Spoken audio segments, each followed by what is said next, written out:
बहुत समय पहले मद्र देशपन के राजा अश्वपति और उनकी रानी को कोई संतान नहीं थी। वर्षों तक उन्होंने संतान प्राप्ति के लिए कठोर तपस्या की और देवी सावित्री की घोर उपासना की। उनकी भक्ति से प्रसन्न होकर देवी सावित्री ने उन्हें दर्शन दिए और एक पुत्री का वरदान दिया।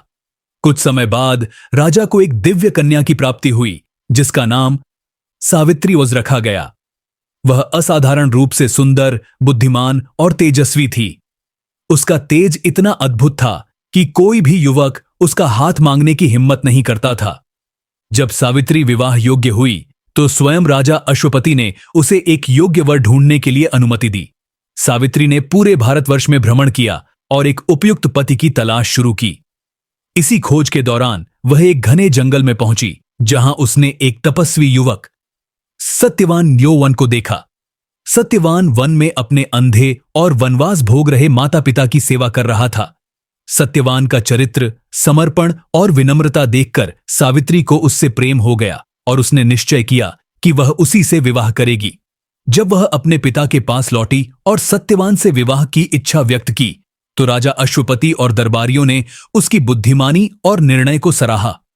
जब नारद मुनि को यह पता चला कि सावित्री सत्यवान से विवाह करना चाहती है तो उन्होंने सावित्री को चेतावनी दी कि सत्यवान का जीवन मात्र 1 वर्ष का ही शेष है। उन्होंने कहा कि सत्यवान अत्यंत गुणवान, नेक दिल और धर्मपरायण है, लेकिन उसकी कुंडली में अल्पायु योग है और 1 वर्ष के भीतर उसकी मृत्यु निश्चित है। यह सुनकर राजा अश्वपति और उनकी रानी चिंतित हो गए। उन्होंने सावित्री को समझाने की कोशिश की कि वह किसी और योग्य वर का चयन करे, लेकिन सावित्री अपने प्रेम और संकल्प पर अडिग रही। उसने पूरी निष्ठा से कहा, मैं एक बार जिसका हाथ पकड़ लूं उसे जीवन भर नहीं छोड़ सकती। जीवन और मृत्यु मेरे बस में नहीं, लेकिन मेरे प्रेम की परीक्षा कोई भी कठिनाई नहीं ले सकती। सावित्री की दृढ़ इच्छा शक्ति और अटूट प्रेम को देखकर उसके माता पिता ने उसकी इच्छा का सम्मान किया और सत्यवान से उसका विवाह संपन्न हुआ। विवाह के पश्चात सावित्री अपने ससुराल में एक आदर्श पत्नी और बहू की तरह रहने लगी। वह न केवल अपने पति का ध्यान रखती, बल्कि अपने ससुराल की कठिन परिस्थितियों का सामना भी धैर्यपूर्वक करती। उसने अपने अंधे ससुर और सास की सेवा की और सत्यवान के साथ जंगल में रहकर एक तपस्वी जीवन व्यतीत किया।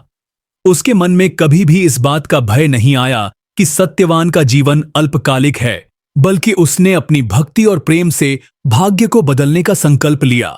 समय बीतता गया और वह दिन भी आ गया जब सत्यवान की मृत्यु का दिन आ पहुंचा। सत्यवान रोज की तरह लकड़ी काटने के लिए जंगल गया। काम करते समय अचानक उसे चक्कर आने लगे और वह बेहोश होकर गिर पड़ा। सावित्री ने देखा कि यमराज स्वयं उसके प्राण लेने के लिए आए हैं। सावित्री ने अपने पति को इस अवस्था में देखा और यमराज के पीछे चल पड़ी। यमराज ने उसे रोका और कहा कि यह प्रकृति का नियम है, लेकिन सावित्री ने अपनी अडिग भक्ति और तर्क शक्ति से यमराज को प्रभावित कर दिया।